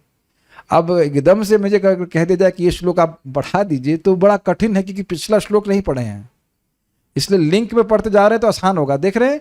और एकदम से कोई बीच में आप चीज भागवत को पढ़ेंगे तो आप समझ नहीं पाओगे। इसलिए आप जानते हैं ये क्लास में एकदम नए लोगों के लिए नहीं दे रहा हूं, उसमें मतलब नए लोगों को थोड़ा कम समझ में आएगी बात, लेकिन जो रेगुलरली सुन रहे हैं वो उसको समझ पाएंगे। ये टीका समझ में आ रही है? भगवत पार्श्वकामा किन लोगों के लिए था? सारे पांडु वंशों के लिए था। वो सब भगवान के धाम गए, भगवान का सानिध्य प्राप्त करने के लिए तुरंत ही राज्य सिंहासन छोड़ दिए थे। तो ये बात बोल रहे हैं। भवस्सु कृष्णम समनुव्रतेषु, अर्थात पांडव मात्र भगवान हरि को ही समर्पित थे तथा भगवत पार्श्व काम अर्थात वे शाश्वत भागवत संकेत चुके थे। उसी प्रकार से परीक्षित महाराज थे और वह भगवान के पास गए। अब अगला श्लोक देखिए। अब यहां पे थक गए आप लोग? नहीं, थकान तो किसी के, पसीना तो किसी के नहीं लग रहा है जी। तो अब इसमें उन ऋषियों के ज्ञानाधिक्य और कृपाधिक्य की वर्णन हो रहा है। किस प्रकार से ये ऋषिगण ज्ञान में अत्यंत अधिक थे और कृपा में भी अधिक है, मैं अब देखेंगे। समागतः सर्वत एव सर्वे, समागतः सर्वत एव सर्वे, वेदा यथा मूर्तिधरास्त्रिपृष्ठे, वेदा यथा मूर्तिधरास्त्रिपृष्ठे, नेहाथनामुत्र च कंचनार्थम्, नेहातनामुत्र च कश्चनार्थ, ऋते परानुग्रह आत्मशीलम्, ऋते परानुग्रह आत्मशीलम्, ऋते परानुग्रहम् आत्मशीलम्, ऋते परानुग्रह आत्मशीलम्, समागतः सर्वत एव सर्वे, समागतः सर्वत एव सर्वे, वेदा यथा मूर्तिधरास्त्रिपृष्ठे, वेदा यथा मूर्तिधरास्त्रिपृष्ठे, नेहाथनामुत्र च कंचनार्थ, नेहातनामुत्र च कश्चनार्थ, ऋते परानुग्रह ग्रहमात्मशीलम्, ऋते परानुग्रह आत्मशीलम्। राजा ने कहा, हे महर्षियों, आप ब्रह्मांड के कोने कोने से आकर यहाँ पर कृपा पूर्वक एकत्र हुए हैं। सूचित हो रहा है उनका अत्यधिक कृतज्ञता ये परीक्षित महाराज समझ रहे हैं कि मैं शरीर छोड़ने वाला हूं, तो कहाँ कहाँ से आकर इकट्ठे हुए हैं कृपा करने के लिए। आप सभी परम ज्ञान के मूर्तिमंत स्वरूप हैं, जो तीनों लोकों के ऊपर के लोक सत्यलोक का वासी है। फलस्वरूप आपकी स्वाभाविक प्रवृत्ति अन्यों का कल्याण करने की है, और इसके अतिरिक्त इस जीवन में या अगले जीवन में आपकी अन्य कोई रुचि नहीं है। तो आप समझने का प्रयास कीजिए। अनुवाद प्रभुपाद यहाँ पे क्या कह रहे हैं? राजा जी कह रहे हैं कि आप लोग ब्रह्मांड के कोने कोने से आए, सारे ऋषिगण हैं, और ये ऋषिगण को क्या बोल रहे हैं? ब्रह्मलोक में वेद मूर्तिमान रूप होकर के बातचीत करते हैं। ये उपनिषद आदि ऐसे हैं जैसे ऋषिगण होते हैं। हम लोग बातचीत कर रहे हैं, ऐसे मान लीजिए मैं बृहद आरण्य के उपनिषद हूँ और मेरे सामने बैठे हुए हैं मुंडक उपनिषद ठीक है, वाह दैट्स क्वाइट इंटरेस्टिंग। और आप लोग श्रुतिचारी गोपियां नहीं गोपी नहीं, सॉरी श्रुतिचारी, श्रुति वो तो गोपियां हो जाएगी, श्रुतियां हैं इस प्रकार से। गोपियां नहीं, गोपी कुछ नहीं, श्रुति। और आपका है महाभारत झगड़ा करना है अब ये है इस और मूर्तिमान वेद हैं इस प्रकार से। नहीं वो है, आप लोग अगर हम लोग जिंदा रहे 10वें स्कंद में वेद स्तुति पढ़ेंगे, हम लोग पढ़ाऊंगा चाहे उसमें कोई भी नहीं आया फिर भी पढ़ाऊंगा, पूरा सामर्थ्य पूरा प्रयास करेंगे। तो वहां यही बात हो रही, मूर्तिमान वेद आपस में बात कर रहे हैं, बड़ा रोचकर है। इज नॉट एन यूलॉजी, क्या यूलॉजी बोलते, क्या बोलते हैं, मतलब ऐसा नहीं खाली एक रूपक बिठा जा रहा है, वाकई मूर्तिमान वेद हैं वहां पे। तो कह रहे हैं कि उनके समान आप यहाँ पे प्रस्तुत हुए, इतना उनका ज्ञान आपका बढ़ा हुआ है। और दूसरा बात फिर आए क्यों यहाँ, तो ये तो उनका ज्ञान अतिशय हो गया कि आप बहुत अधिक ज्ञान में बढ़े हुए हैं। और दूसरा क्या है कि आप विचरण करते हैं केवल लोगों पे कृपा करने के लिए। अब आपके लिए मुक्ति और भोग कोई प्रयोजन नहीं है, वो अपने में संतुष्ट है भगवान की भक्ति करके। Fine, yes. तो इनके ज्ञान और कृपालुत्व को सूचित किया जा रहा है। त्रिपृष्ठ, जिस प्रकार स्वर्गलोक के ऊपर सत्यलोक पे, त्रिपृष्ठ समझ गए, 3 लोक बताए जाते हैं और उससे ऊपर सर्वश्रेष्ठ है ब्रह्मलोक। तो उसमें वेदा मूर्ति धरा, वेद शरीर धारण करते हैं। समझ में आई बात, मैंने बताया ना आपको, विभिन्न उपनिषद ऋचाएं इत्यादि हैं, वो सब मूर्तिमान रूप के बात करते हैं। यथा उसी प्रकार परम ज्ञान के मूर्तिमन स्वरूप सर्वे आप सब सर्वतः सभी दिशाओं से एवा समागतः निश्चित ही उपस्थित हुए हैं। आप सभी लोग ज्ञान में बढ़े चढ़े हैं और आप सब लोग यहाँ पे आए हैं। अतः तत्पश्चात पर अनुग्रहम, मान लो पूछे हम क्यों आए, क्या कारण है, हमारा कुछ प्रयोजन है, तो कहते हैं नहीं, दूसरे जीवों पर कृपा करते हैं। पर अनुग्रहम, पर मतलब अन्य, अनुग्रह मतलब कृपा करते हैं। ऋते आत्मशीलम, इस ऋते मतलब होता है छोड़कर, तो कह रहे इसके अतिरिक्त आप लोगों का यह स्वभाव ही है कि आपका न इह, न तो इस लोक में मतलब इस मर्तलोक में, च न अमुत्र तथा न परलोक में, न स्वर्ग आदि में, कश्चन अर्थ, अन्य कोई प्रयोजन है। समझ पा रहे हैं श्लोक? बहुत तेजी से चला गया मैं यहाँ पे, संस्कृत देखिए समझ में आ जाएगा। समागतः सर्वत एव सर्वे, आप सभी लोग सभी दिशाओं से यहाँ पे एकत्रित हुए हैं, ठीक है। वेदा यथा मूर्ति धरास्त्रिपृष्ठे, जिस प्रकार से वेद त्रिपृष्ठ सत्यलोक में मूर्ति रूप में, मूर्तिमान रूप में, व्यक्तिगत रूप से रहते हैं, उस प्रकार से आप लोग ज्ञान में बढ़े हुए हैं। भाई वेद से बड़ा ज्ञान किसके पास है? वेद सारे ज्ञान के स्रोत हैं। तो अगर कह रहे हैं जिस प्रकार से सत्यलोक में वेद मूर्तिमान रूप में रहते हैं, उस प्रकार से आप लोग आए, अर्थात आपका ज्ञान बहुत अधिक है। जैसे मैं कहूँ कि आप तो आइंस्टीन के समान साइंटिस्ट हैं, तो आइंस्टीन के समान साइंटिस्ट होने का मतलब क्या हुआ? आपके ज्ञान को बहुत अधिक बताया जा रहा है। समझ पा रहे हैं? तो उसी तरह से कह रहे हैं कि वैसे वेद मूर्तिमान रूप से ब्रह्मलोक में रहते हैं, उस प्रकार से आप सब लोग हैं, यानी कि ज्ञान में बहुत अधिक बढ़े हुए हैं। न इह अथ ना अमुत्र, इह मतलब इस जगत में, पृथ्वीलोक में, अमुत्र मतलब स्वर्ग आदि में, न कंचनार्थम, आपका कोई अर्थ नहीं है जिसको साधने के लिए आप घूम रहे हो। पूछ सकते हैं ना कि भाई हम आए क्यों यहाँ, जरूर आपसे कुछ लेने आए होंगे, ऐसा कुछ। तो कहते हैं नहीं, आपका कुछ इसमें कुछ खुद अपना प्रयोजन नहीं है। तो कहते हैं ऋते परानुग्रह आत्मशीलम, ऋते परा अनुग्रह, दूसरों पे कृपा करने के अतिरिक्त आपका और कोई कारण नहीं है इस प्रकार से आने का, यानी कि आप मुझ पे कृपा करने के लिए ही आए हैं, ये अर्थ है। ठीक है।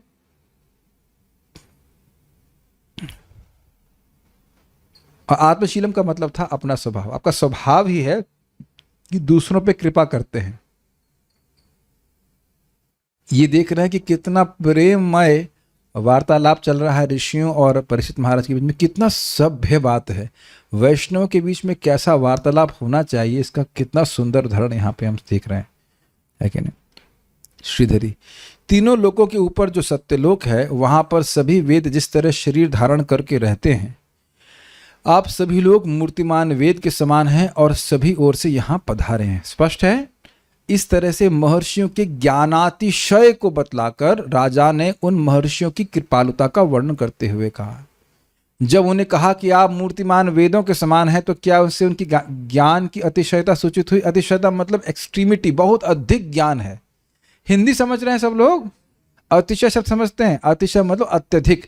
तो ज्ञानातिशय का अर्थ मतलब उनके अत्यधिक ज्ञान सूचित हुआ कि आप तो मूर्तिमान वेद के समान है। Is it okay? फाइन।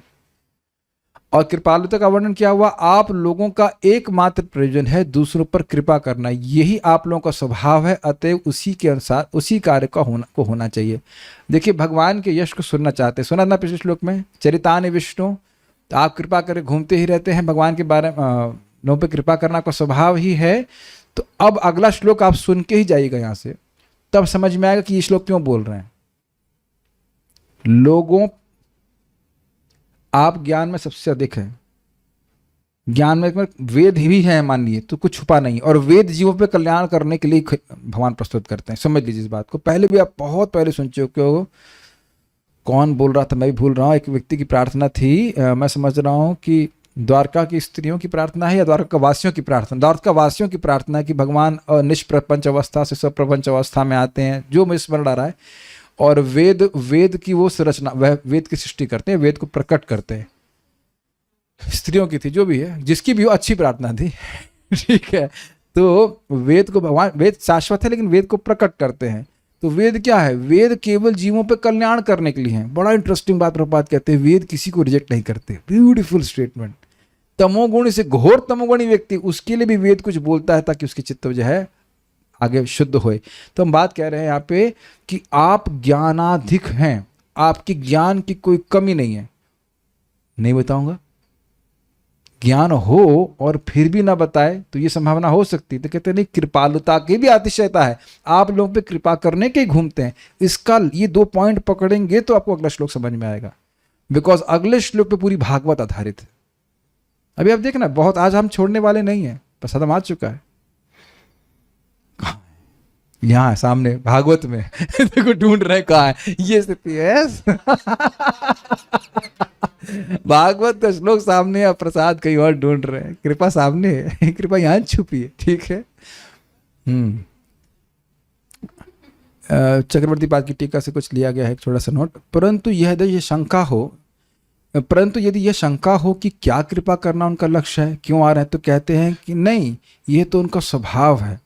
मतलब उनका स्वभाव ही है कि कृपा करना, कोई विशेष कृपा करना, कोई लक्ष्य नहीं, करते ही रहते हैं कृपा, ऐसे करते। तात्पर्य 6 प्रकार के ऐश्वर्य हैं: संपत्ति, बल, यश, सौंदर्य, ज्ञान तथा वैराग्य। ये सब मूलतः भगवान के गुण हैं। परम पुरुष के अंश रूप जीवों में ये सारे गुण आंशिक रूप से अधिक 78% पाए जाते हैं, 78%, और वह भी भगवान के बराबर नहीं, केवल नंबर में। भौतिक जगत में ये गुण भगवान के गुणों के कितना है, 18% तक भौतिक शक्ति द्वारा उसी प्रकार ढके रहते हैं जिस प्रकार सूर्य बादल से ढका रहता है। मेघों से आच्छन्न सूर्य की शक्ति मूल तेज की तुलना में मंद रहती है। इसी प्रकार ऐसे गुणों से युक्त जीवों का मूल रंग प्राय लुप्त रहता है। समझ में आ रहा है? मूलतः जीव इस प्रकार से गुणों को धारण करता है, लेकिन गुणों से आच्छादित होने के कारण हमारे गुण प्रकाशित नहीं हो रहे हैं। भक्ति करने से गुण नष्ट होते हैं। गुण मतलब गुणों का आवरण नष्ट होता है, तो हमारे जो स्वरूपतः जो हमारे गुण हैं वो प्रकाशित होते हैं। फाइन। ब्रह्मांड में लोकों के 3 वर्ग हैं, जिनके नाम है अधोलोक, मध्यलोक तथा ऊर्ध्वलोक। त्रिपिष्ट को प्रभा समझा रहे हैं, समझते हैं। पाताल लोक आदि अधोलोक, मध्यलोक में हम लोग रह रहे हैं, ऊर्ध्वलोक मतलब स्वर्गलोक। ऊर्ध्वलोक मतलब ब्रह्मलोक नहीं है, ऊपर के लोक हैं स्वर्ग आदि, लेकिन उसके भी परे, तीनों लोकों से परे, तीनों लोक का राज्य में स्वर्ग में ब्रह्मा जी का राज्य नहीं आता है। तीनों के लोक में राज्य में स्वर्गलोक आदि आते हैं। पृथ्वी के मनुष्य मध्य लोकों के प्रारंभ में रहते हैं, लेकिन ब्रह्मा जैसे जीव तथा उनके समकालीन जीव ऊर्ध्व लोकों में रहते हैं, जिनमें से सत्यलोक सबसे ऊपर है। सत्यलोक के सारे निवासी वैदिक विद्या में पूर्ण रूप से निष्णात रहते हैं और इस तरह माया रूपी बादल साफ हो जाते हैं। फलस्वरूप वे साक्षात वेद कहलाते हैं। सबको समझ में आ रहा है ये बात? कुछ कठिनाई हो रही है? इसकी व्याख्या की जा चुकी है अभी तक जी। ऐसे पुरुष संसारी तथा दिव्य दोनों प्रकार के ज्ञान से पूर्ण अवगत होने से संसारी या दिव्य लोकों में कोई रुचि नहीं रखते। वे एक तरह से इच्छा रहित भक्त हैं। संसारी जगत में उन्हें कुछ भी प्राप्त करना नहीं रहता और दिव्य जगत में वे स्वयं में पूर्ण रहते हैं। जो मैं अभी तक समझ में आता है बात इसको ये है कि देखिए, वे भगवान के प्रेम से पूरित होने के कारण वो कहीं पे भी रहते हैं, भगवान के धाम के ही निवासी होते हैं। इसलिए उनको ये भी कोई इच्छा नहीं होती कि हम भगवान के धाम जाएं। नॉट इन द सेंस कि वो हैं ही भगवान के धाम ऑलरेडी। भगवत प्रेम जिसको प्राप्त है वो पहले से भगवान के धाम में है। प्राय ब्रह्मलोक में जितने भी भक्त हैं वो सब भगवान के धाम चले ही जाएंगे और अभी भी आनंद में हैं। प्राय इसलिए बोला, कुछ लोग ऐसे हो सकते हैं जो भौतिक इच्छा से युक्त हों तो फिर वह ऋषि मुनि बनेंगे अगले सृष्टि में। ये आप आगे सब सेकंड कैंटो में पढ़ेंगे इस बात को। वे भगवान के आदेश से देख रहे हैं परंपरा का लाभ। ब्रह्मलोक के बारे में मैं ऐसे बात कर रहा हूँ जैसे मैं वहीं से लौट के आया हूँ। वो लोग सब चले जाते हैं और कुछ लोग ऐसे ये है परंपरा। और आप लोग भी कितनी आसानी से स्वीकार कर रहे हैं ना, जैसे लग रहा है कि मैं मिलके ही आया हूँ ब्रह्मा जी से। बट सही यही है, परंपरा का ज्ञान यही होता है, आपको रिपीट ही तो करना होता है। वे भगवान के आदेश से विभिन्न लोकों में पतितात्माओं का उद्धार करने के लिए मसीहा यानी उद्धारकर्ता के रूप में आते हैं। जैसे कि यहाँ पे ऋषि मुनि आए हुए हैं, वे पृथ्वी लोक में आते हैं और विभिन्न परिस्थितियों में लोगों का कल्याण करते हैं। रमयति आतुरम जगत किसके लिए बोला गया था? नारद जी के लिए बोल रहा है। कौन बोला था? सूत गोस्वामी बोल रहे हैं। याद आ रहा है कि धन्य है नारद जी, जहाँ जाते हैं अपनी वीणा बजाते रहते हैं और वीणा के द्वारा भगवान का कीर्तन करते रहते हैं। और रमयति आतुरम जगत, जगत में लोग जो दुखी है, आतुर, उनको रमण, उनको सुख देते हैं। ठीक, उन्हें इस संसार में भौतिक शक्ति द्वारा प्रवंचित मतलब धोखा। इंग्लिश में क्या लिखा हुआ है? इंग्लिश नहीं देख रहे हैं आज। वंचना का मतलब होता है धोखा देना। सड़ रहे पतित आत्माओं का उद्धार करने के अतिरिक्त अन्य कोई कार्य नहीं होता। क्या ये हमारा वर्णन हो रहा है? अच्छा, do we feel like this और we feel very good about us? I am good, you are good. No, we are rotting. We are rotting means rotting in this material body. इसके लिए तो स्नान करना ही सफिशिएंट है। क्या इसे बोला जाए बताइए? कोई व्यक्ति सड़ रहा हो और वह अपने पे अहंकार करे कि मैं कितना सुंदर लगता हूं, मैं बहुत टैलेंटेड हूं, अब उसकी मूर्खता का क्या वर्णन किया जाए? हंस लो बेटा, हंस लो, लेकिन हम लोग अपने पे ही सोच रहे हैं। मैं हाथ नहीं खड़ा करवाऊंगा, लेकिन कुछ लोगों का विचार जरूर होगा कि बहुत सुंदर दिखते हैं, या और कुछ गुण हो कि हम ये बहुत अच्छा कर लेते हैं इत्यादि इत्यादि। बट प्रभुपाद जी को एक व्यक्ति आके बोला इस तरह से, Prabhupada I am most fallen. Prabhupada बोले you are not the most anything, you are just insignificant. फिर भी इस प्रकार से महान भक्त आते हैं और उद्धार करते हैं। हम आज का आखिरी श्लोक लेंगे, बहुत अच्छा श्लोक है और इसके ऊपर ही श्रीमद् भागवतम आधारित है, तो इसको बिना बताए कैसे छोड़ा जाए। आप लोग ज्ञान में अतिशय बड़े हुए हैं, आप लोग कृपा करते हैं, इसलिए पूछ रहा हूं कि सारे जो ड्यूटीज कर्तव्य करने बहुत जरूरी हैं, कर्तव्य जो सभी के लिए हों और स्पेशली जो मरने वाला हो उसके लिए सबसे महत्वपूर्ण कर्तव्य क्या है। इस प्रश्न को हम बताए बिना नहीं छोड़ सकते। दो प्रश्न हैं, सभी के लिए सबसे महत्वपूर्ण कर्तव्य क्या है और जो मरने वाला है स्पेशली उसके लिए क्या सबसे महत्वपूर्ण कर्तव्य। देखिए श्रीमद् भागवतम में प्रश्न समझेंगे तो रुचि बनेगी आगे बात क्या हो रही। प्लीज चैंट आफ्टर में। ततश्च वह पृच्छयमं विप्रच्छे विश्रभ्य विप्रायति कृत्यतात विश्रभ्य विप्रा इति कृत्यतायाम। विश्रव्य विप्रा इति कृत्यतायाम। माइक आवाज क्यों नहीं आ रही? विश्रभ्य विप्रा इति कृत्यतायाम। विश्रव्य विप्रा इति कृत्यतायाम। सर्वात्मना म्रियमाणश्च कृत्यम। सर्वात्मना म्रियमाणश्च कृत्यम। सिद्धं च तत्रामृषताभियुक्ता। सिद्धं च तत्रामृषताभियुक्तः। ततश्च वः पृच्छयमिमं विप्रच्छे। ततश्च वः पृच्छयमिं विपृच्छे। विश्रभ्य विप्रा इति कृत्यतायाम। विश्रव्य विप्रा इति कृत्यतायाम। सर्वात्मना म्रियमाणश्च कृत्यम। सर्वात्मना म्रियमाणश्च कृत्यम। शुद्धं च तत्रामृषताभियुक्ताः। शुद्धं च तत्रामृषताभियुक्तः। बहुत अच्छा श्लोक है। हे विश्वास पात्र ब्राह्मणों, देखिए एक एक बात कितनी लोडेड है। हम आप पे ज्ञान आपका अधिक है, कृपालु है, इसलिए पूर्ण विश्वास है कि आप सही बात बोलेंगे। अब मैं अपने वर्तमान कर्तव्य के विषय में पूछ रहा हूं। अब जब मेरे पास अब कोई ऑप्शन नहीं है, शरीर छोड़ना ही है। वेंटिलेटर पे तो खैर नहीं है, लेकिन जो भी कह लीजिए, अब तो शरीर छोड़ना ही है। अब मैं असहाय हूं, अब मुझसे कोई वंचना नहीं की जाए। ऐसे वंचना करने वाले नहीं हैं, कहने का मतलब है कि अब मैं आपकी कृपा पे पूरी तरह आश्रित हूं। जैसे कहते हैं ना, क्या डू और डाई वाला होता है ना, I have no other shelter except your mercy, can you follow this. आपकी कृपा के अलावा मेरा कोई आश्रय नहीं है। अब मुझे क्या करना चाहिए? कृपया पूर्ण विचार विमर्श के पश्चात मुझे सभी परिस्थितियों में, हर परिस्थिति में, कल का वो शब्द मेरे दिमाग में घूम रहा है, और भी तो कर्तव्य हैं। अब आप देखिए प्रश्न क्या बोल रहे हैं। हम कोई कटाक्ष नहीं करें, कई बार आता है मन, और भी तो कर्तव्य, ग्रेजुएशन भी तो कर लेना चाहिए, इत्यादि इत्यादि।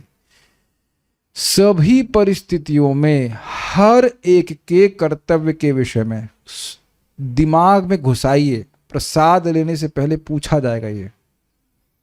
सभी परिस्थितियों में हर एक के कर्तव्य के विषय में। कर्तव्य मतलब इज ड्यूटी, क्या करना चाहिए। और विशेष रूप से जो तुरंत मरने वाला हो, मरणासन, उसके कर्तव्य के विषय बताइए। प्रश्न समझ में आ रहा है? किसी भी सब परिस्थितियों में, अब बच्चा है, पढ़ रहा है, नहीं पढ़ रहा है, या गृहस्थ है, वानप्रस्थ है, सन्यासी है, माता जी, प्रभु जी, बच्चा, कुछ भी है, ये सारी परिस्थितियां इसमें जोड़ लीजिए। और हर एक के कर्तव्य क्या उसे करना चाहिए। और विशेष रूप से जो तुरंत मरने वाला हो, ये हम लोग को एक्सक्लूड कर रहा है। हम लोग तुरंत नहीं मरने वाले हैं। यह भी आप नहीं कह सकते कि हम लोग कब मरने वाले हैं। ये बात तो कई बार सुन चुके हैं, इसकी व्याख्या नहीं करेंगे। तथा इस प्रकार विप्राह, हे ब्राह्मणों, वह मतलब होता आप पर, विश्रभ्य, विश्वास करके, पृच्छमा, पूछा जाने योग्य, इमं विप्रच्छे, यह पूछ रहा हूं। बड़ा सुंदर शब्द है, पृच्छयम, ये जिसे पूछा जाना चाहिए। दुनिया में हम कितनी बातें पूछते हैं, लेकिन उससे ना हमारा हित होता है, ना सामने वाले का हित होता है, किसी भी तरह से हित नहीं होता है।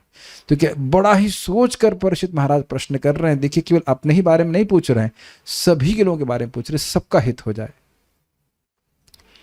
इति कृत्यतायाम, इस प्रकार विभिन्न कर्तव्यों में से। इसका अर्थ क्या है? इति कृत्यता मतलब ये करो, वो करो, तुम्हें ये करना चाहिए, तुम्हें वो करना चाहिए। जिंदगी में इसके अलावा सुना क्या है बताइए आपने, और इसी के अनुसार कार्य कर रहे हैं। Do you agree? जोर से बोलो। बीटेक, हाँ ठीक, बीटेक, एमएससी या व्हाटएवर, ग्रेजुएशन, ऐसे बोल करके हमारे विभिन्न कर्तव्य निर्धारित कर किए जाते हैं, या तो अन्यों के द्वारा या our own self created duties. हर जन्म में कुछ ना कुछ नया कर्तव्य बना लेते हैं, और उसका पारितोषक होता है। पारितोषक मतलब होता है फल, पुरस्कार है, एक और सड़ने वाला भौतिक शरीर। आज सोच रहे होंगे कि भाई ये कौन सा च्युत कहा जाएगा उसको, विषच्युत वाणी क्यों बोलते हैं, विष ही निकल रहा है इनके मुख से। लेकिन ये बात है भाई, हर बार यही तो कर्तव्य निभाते निभाते व्यक्ति इसी पारितोषक को प्राप्त कर रहा है। भगवान से विमुख होने के कारण ही बार बार व्यक्ति पराभव को प्राप्त हो रहा है। हम उधर नहीं जा रहे, बस इति कृत्य में बोल रहे कि ये करो इससे लाभ होगा, ये करो उससे लाभ होगा, इस प्रकार से। तो विभिन्न कर्तव्यों में से सर्वात्मना, प्रत्येक व्यक्ति के द्वारा तथा म्रियमाणाई, विशेष रूप से मरणासनों के द्वारा, जिनकी मृत्यु आसन्न है, पास में है, उनके लिए शुद्धम च अभियुक्ता। अब इसको समझने का प्रयास कीजिए। पाप संपर्क रहित तथा सर्वथा उपयुक्त कृत्यम यानी कर्म क्या है, इस समझने का प्रयास कीजिए। ऐसा कर्म हो सकता है जो थोड़ा पुण्य दे और कुछ पाप भी हो, जैसे यज्ञ आदि। लेकिन ऐसा कर्म बताइए, यानी कि उसका मिश्रित फल हो सकता है, कुछ कुछ लाभ भी मिल जाएगा और कुछ पाप भी हो सकता है। और अगर वैसे तो खैर यज्ञ आदि में उसको हिंसा, लेकिन हिंसा तो है ही। क्या भागवत में भी इसी प्रकार की हिंसा है? क्या नाम जप में भी इसी प्रकार की हिंसा है? नाम जप में कौन सा पाप है अगर ऐसे कहा जाए? श्रीमद् भागवत श्रवण में कौन सा पाप है? Are you able to follow? भगवान का यश गाने में कौन सा पाप है? भक्ति में कौन सा पाप है? भक्ति करने में तो सुनाई पड़ रहा है मैं क्या कह रहा हूं? शुद्धम मतलब तीनों गुणों से रहित और उसमें किसी भी प्रकार का पाप का स्पर्श भी ना हो, जीव को पूरा शुद्ध कर दे, ऐसे कर्तव्य को बताइए। सारे कर्तव्य इस प्रकार के नहीं हैं। बहुत से कर्तव्य करते हैं जिसमें पाप मिश्रित रहता है, कुछ ना कुछ पाप रहता है। भगवान गीता में बोलते हैं इस बात को भी कि अग्नि है, अग्नि के संग धुआं रहता ही है, फिर भी अग्नि पवित्र करती, पवित्र फिर भी करती नहीं, फिर भी कुछ उसमें पिच है, अगर कह लीजिए कुछ कॉम्प्लेक्स है, कॉम्प्लेक्सिटी, गुणों का समामिश्रण है। लेकिन भक्ति एक ऐसा है इसमें कुछ भी नहीं। तो कह रहे ऐसा कर्तव्य बताइए जीव के लिए जो बिल्कुल पाप संपर्क से रहित हो, पाप का उसमें लेश मात्र भी ना हो, शुद्ध करने वाला हो। तत्र इस विषय पर आप लोग आमृषत पूर्ण विचार विमर्श करें। क्यों पूर्ण विचार विमर्श करें? श्रीमद् भागवतम प्रमाणम अमलम, ये बहुत गंभीर बात है। जो श्रीमद् भागवतम शुरू हुई उसका प्रश्न क्या था बताइए? जीवों का परम श्रेय बताइए, शास्त्रों का वह सार बताइए जिससे जीव सुखी हो जाए। और किसको पूछा गया था? सूत गोस्वामी जी को पूछा था, ऋषियों को। और यहां ऋषियों से पूछ रहे हैं परीक्षित महाराज, वही प्रश्न घूम के आ रहा है कि ऐसा बात बताइए जिससे जीवों का परम कल्याण हो जाए। कर्तव्य क्यों करता है व्यक्ति? कर्तव्य का मतलब ये करोगे तो आगे बहुत लाभ होगा, यद्यपि तुम्हें अच्छा नहीं लगे या ना लगे इससे मतलब नहीं, आगे तुम्हारा बहुत बड़ा कल्याण होगा। ये ड्यूटी का मतलब ही होता है। तो कौन सा कर्तव्य जीव करे सभी परिस्थितियों में, सभी के लिए, और स्पेशली जो मरने वाला है उसके लिए क्या कर्तव्य है उसे करे। सब लोग समझ पा रहे हैं? इस प्रश्न को समझेंगे तो आगे बहुत आनंद आएगा। फिर उसको वो जब श्लोक आएगा तो एकदम तुरंत पकड़ लेंगे आप उसको। ओके, तात्पर्य इस श्लोक में राजा ने विद्वान मुनियों के समक्ष दो प्रश्न रखे हैं। अच्छा, एक इंटरेस्टिंग बात है, रुचिकर बात है कि वो कहें कि आपका कृपालु स्वभाव, पर अनुग्रह आपका स्वभाव है। तो कहें कि भाई ये बताइए कि हाँ, वो जो कृपा हमसे आप चाहते हैं, ऋषि मुनि पूछे, उसका आकार क्या है? मतलब किस स्वरूप में आप कृपा चाहते हैं? तो हम ये कृपा चाहते हैं कि आप सभी के लिए जो सबसे शुद्ध कर्तव्य वह बताइए, और जो मरने वाला व्यक्ति उसके लिए क्या कर्तव्य ये बताइए। Are you able to follow the link? आप लोग ज्ञान में सब, इसीलिए मैंने बोला था ज्ञान में सर्वश्रेष्ठ हैं, सब जानने वाले हैं, सब शास्त्र का सार समझते हैं, और आप कृपालु भी हैं। ये दो गुण बताए थे ना, इसलिए are you able to follow? इसलिए और वह भी विमर्शन करके, विचार करके कि ये बात स्थापित करने वाली की जाएगी आगे भविष्य में सभी जीवों के लिए कि उनका क्या कर्तव्य है जिससे उनको परम कल्याण प्राप्त हो जाए। मेरी बात को समझ पा रहे हैं सब लोग? गुड। पहला प्रश्न है कि सभी परिस्थितियों में हर एक कर्तव्य क्या है। ओके, तथा दूसरा प्रश्न है कि मरणासन व्यक्ति का विशिष्ट कर्तव्य क्या है। इन दोनों में से मरणासन व्यक्ति विषयक प्रश्न सर्वाधिक महत्वपूर्ण है, क्योंकि हर व्यक्ति मर रहा है। मर रहा व्यक्ति है, चाहे वह तुरंत मरे या 100 वर्ष बाद। तो बर्थ डे नहीं, वो डेथ डे है। वैसे तो ऐसा इतना बुरा नहीं बोलना चाहिए, लेकिन 39 या 40 साल का बर्थडे हो गया तो 40 साल हम मर गए, तो मृत्यु भोज खाएंगे। अगर किसी को बर्थडे खा रखा प्रसाद, इतना बुरा नहीं बोलना चाहिए, बट दैट्स अ फैक्ट। 40 साल कम हो गए। आयु अवधि निरर्थक है, किंतु मरने वाले व्यक्ति का कर्तव्य अत्यंत महत्वपूर्ण है। What does that mean? आयु अवधि, अच्छा कितना लंबा जी रहा है इसका कोई महत्व नहीं। आगे बड़ा सुंदर सुंदर श्लोक आते हैं। तरवाह किम न जीवंती, क्या पेड़ नहीं जीते हैं? सिकोया ट्री जीता है 5,000 साल, तो मतलब क्या हुआ? क्या हम भी इसी तरह से 5,000 साल खड़े रहें? नो।